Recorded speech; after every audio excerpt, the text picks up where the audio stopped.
The day after Torrance police shot Christopher DeAndre Mitchell in 2018, his mother and a dozen of his loved ones staged a protest outside the department's headquarters.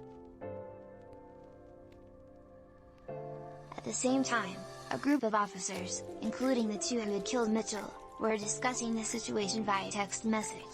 "Was going to tell you all those, N-word, family members are all pissed off in front of this station," one wrote, according to court documents recently reviewed by the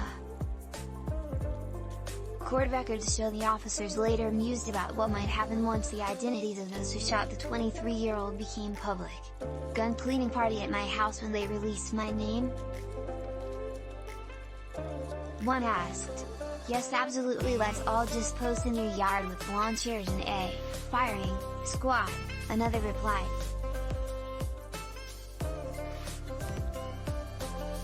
"8 months ago, a Los Angeles Times investigation revealed portions of racist and homophobic text messages exchanged by at least a dozen Torrance police officers, a scandal that sparked an investigation by the California Attorney General's office.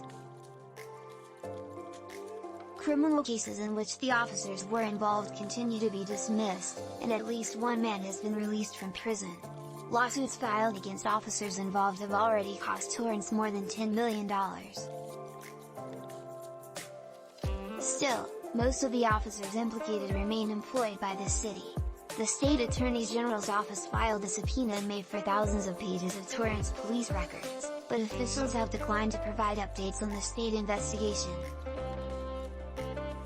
Despite critics' calls for a civilian board to oversee the police department, as Los Angeles has, there's little evidence that Torrance officials have taken tangible steps toward reform since the scandal exploded. And earlier this year, another trove of offensive texts came to light.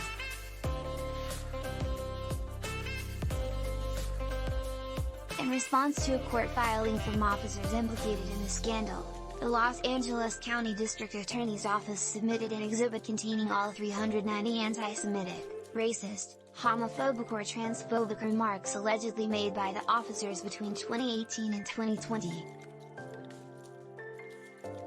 The documents, which were heavily redacted, included the comments about Mitchell's loved ones and contained racist cartoons of Black and Latino residents as well as remarks about lynching suspects and killing Black children.